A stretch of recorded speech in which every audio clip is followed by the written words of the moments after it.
I'm Will Hurd. I have been in Congress for 16 months. I represent the 23rd District of Texas. It goes from San Antonio to El Paso down to Eagle Pass. It is 820 miles of the border. It takes 10 and a half hours to drive from one corner to the other, going 80 miles an hour. And 80 is the speed limit in literally 75% of the district. There's more cows than people in between San Antonio and El Paso.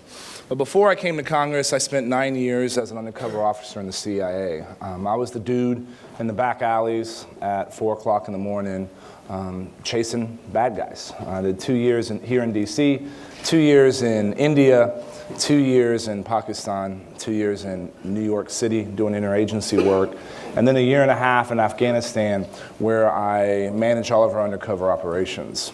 And I was, in addition to collecting intelligence, I also had to brief members of Congress. And I briefed probably about 200 men, women, all 50 states, both parties. And I'm pretty shocked by the caliber of our elected officials. And I'm being polite. Yeah, thanks for laughing. And my mama said you're either part of the problem, part of the solution, and decided to run for Congress, and went from Kabul, Afghanistan to Helotes, Texas, and ran for office and lost. Glad I don't want to tell that story anymore. And became a partner in a consulting firm that was helping companies grow in markets they had never been in before. And then we helped, we were a bunch of former CIA guys, and being good former CIA guys, our clients would say, we have a cybersecurity issue, and we would say, we know a guy, and help start a cybersecurity company. And so it was interesting seeing and defending the private sector from some pretty significant and challenging attacks. But what was interesting, even in my time in the CIA, the limits of technology. When I started my career, I drove from San Antonio, Texas to Washington, D.C. in October of 2000, the day of the USS Cole attack. And I remember I was pumping gas and watching TV when I'm getting ready to pay, and the USS Cole was attacked, and I wonder if I'm going to know anything about this. And 2 weeks later, I'm the desk officer for Yemen in the CIA. And then, a month after that, I'm in Sana'a. And during 9/11, I was in the agency. September 12th at 0300 in the morning, I get a phone call saying, Hurd, show up to the basement of the new headquarters building at 0600. I said, sir, yes, sir. And showed up, and I was the fourth employee in the unit that ended up supporting the invasion of Afghanistan. And when, there's books been written about the NALT and, the first groups that went in. You know what they used for communications? PRC 117s. All right, that's like the backpack with the whip antenna. And this is what we were using to communicate back and forth between Afghanistan, groups on the ground being shot at, and back to Washington, D.C. Then you talk about, okay, you're helping some of these local communities. One of the great things, people say, was Afghanistan a success or not? To me, Afghanistan is a success because today there's over 1 million women and girls in school. In 2001, there were 0. So how do you help these communities get access to the internet, understand what's going on in the rest of the world? And if we're able to do that, guess what? We're going to have a transformative effect on these communities, on the rest of the population. But part of the problem is we get in our own way. I talk about IT procurement a whole lot. Not once did I bring that up on the campaign trail. IT procurement is not a sexy topic, and you do not have rallies for IT procurement. But the federal government is spending $80 billion a year on IT procurement, and 80% of that is on old and outdated stuff. So if we don't change to where the people using the IT goods and services are involved in the purchasing of the IT goods and services, we're going to continue to have some of these problems. When we put RFPs out that define the problem, and then define the solution, and then articulate which widgets should be involved in the solution, then you're going to prevent the proverbial 2 guys or 2 gals in a garage that have a creative solution that can, solve the problem for 1/3 of the cost and implement it in half the time. And these are some of the things that we have to change how we operate in government in order for us to respond at the speed we need to respond. You know, Colonel Martha McSally, a fellow freshman in Congress, she always talks about when we're fighting terrorism, you know, they're operating at the speed of broadband and we're operating at the speed of bureaucracy, right? And, you know, many of us in this room can change that. And I'm committed to this. And as long as we're able to get the right tools in the right hands, we're going to see a lot of good happen. And you know, I'm really the warm-up act for our next speaker, who's going to talk about some unique ways in which they've used these technologies to really change the lives of folks and communities. And one thing I want to end on, which I've been getting asked a lot about, Apple and FBI. Right? Our civil liberties are not burdens. They are what make our country great. And we should do everything we can to protect them. You know, we are the home of the brave and the land of the free for a reason.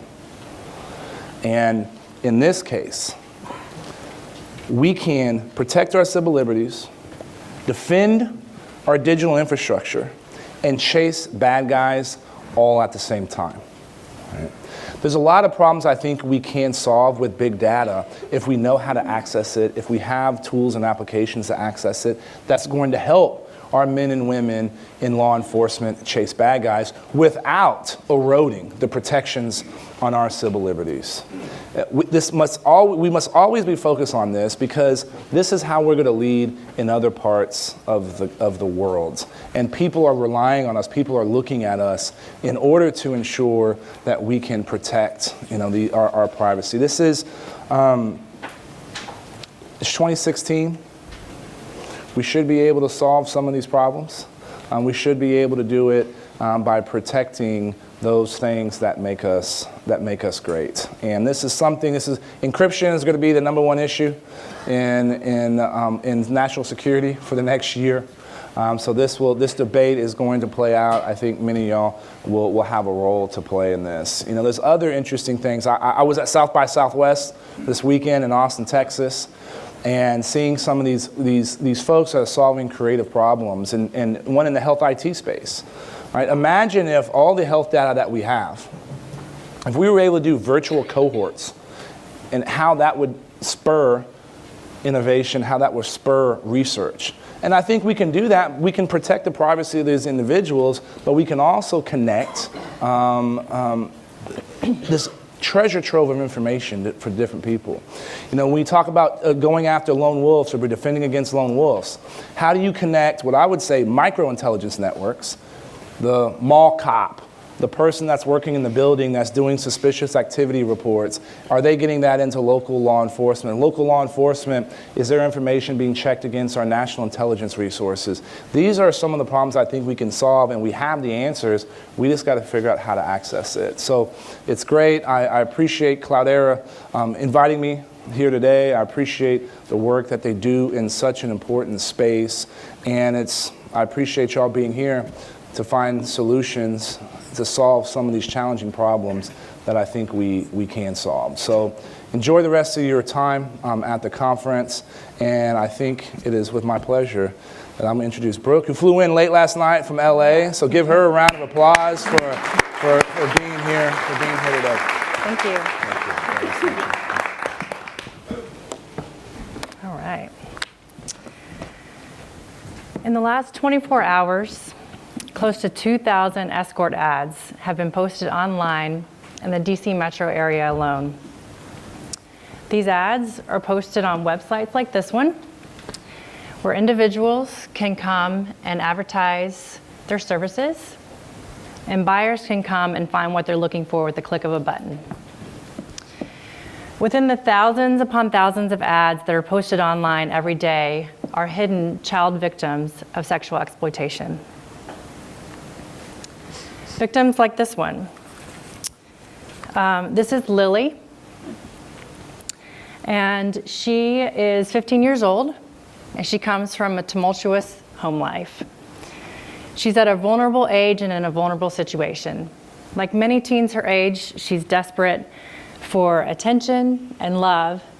So when her trafficker, an older guy, contacts her on a social media platform, she's quickly smitten.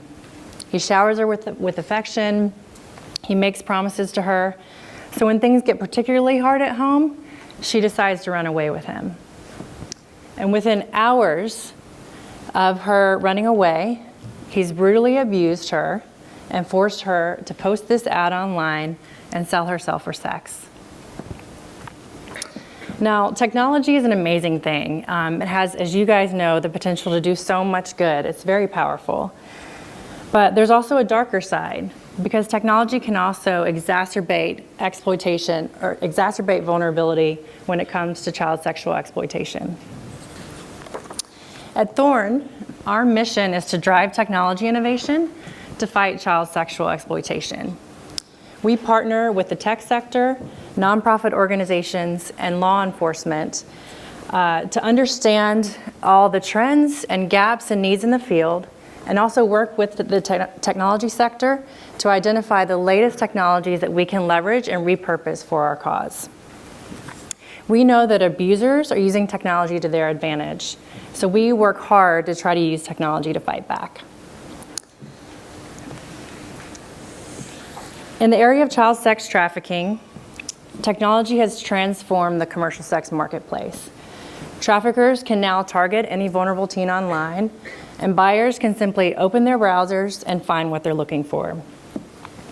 From our research, we know that over 75% of child sex trafficking victims surveyed said that they were advertised online in the course of their exploitation. And many of them were actually asked to write their own ads. In the area of child abuse imagery or child pornography, we know that abusers now have new ways to connect with one another, new ways to form communities, normalize their behavior, and that reinforces more rampant abuse. We also know that abusers with sexual interest in children have new ways to move anonymously on the internet and new ways to produce and easily distribute child abuse material. And unfortunately, this is a very, very dark world where the currency is actually original and more egregious abuse. As a result, you can see, based on the graph here, back in 2004, there were about 500,000 child abuse files reported to the National Center of Missing and Exploited Children. Fast forward almost 10 years later, it's almost 22 million files. That's an astronomical growth. We're talking over 5,000% increase in less than 10 years. In both of these issues that we work on, child sex trafficking, child abuse imagery, some of our greatest challenges have to do with data, volume, and scale.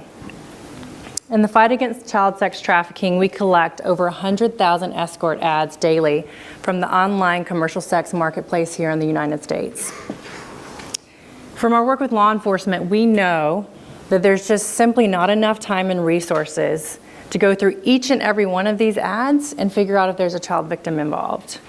So we asked ourselves, how can we leverage the volume of data that's out there and use it as an asset and not a liability? How can we cull through that data that's available online and serve up intel and to law enforcement so that we can identify victims more quickly? So more data can equal more intelligence, which can equal more victims identified, which in our work and our projects related to victim identification, that's our goal. And in the area of child sex trafficking, Cloudera is actually helping to solve this problem. In 2014, Thorn partnered with Digital Reasoning to develop our human trafficking investigations tool called Spotlight, and it was built on Cloudera's CDH platform. Spotlight provides intelligence and leads about suspected human trafficking networks and individuals in order to ultimately identify more victims and connect them with resources.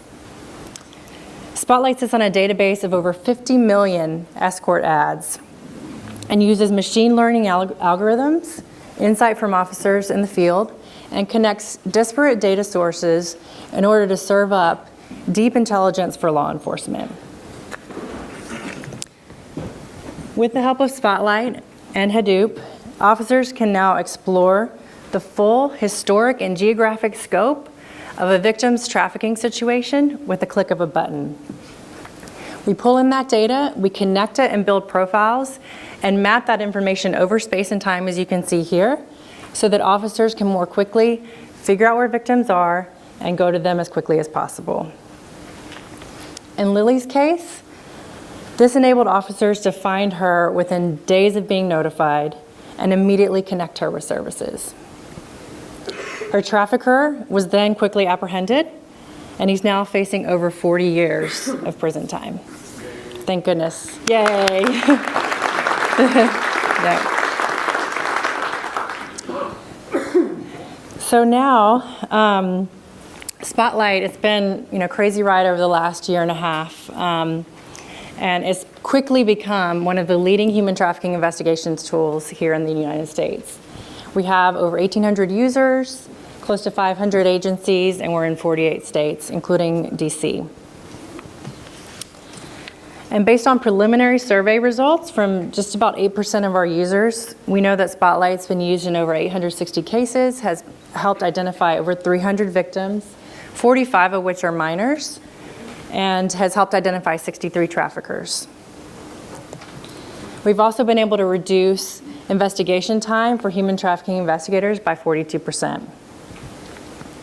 So Spotlight is a great example of how technology and data is used to fight against traffickers seeking to exploit vulnerable youth. But we can't stop there, which is why at the end of last year, Thorn launched our innovation lab up in the Bay Area. And we're using our innovation lab to continue to explore technologies to reduce vulnerability and make platforms safer for children.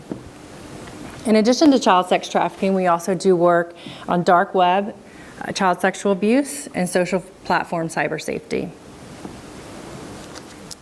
We're honored to be here and very grateful to Cloudera for partnering with us in support of our work. And if you're interested in learning more about Thorn or becoming a digital defender with us, feel free to go to our website at wearethorn.org and join us by lending your technical talent, donating, or partnering with us in supporting the lab. Thank you for your time.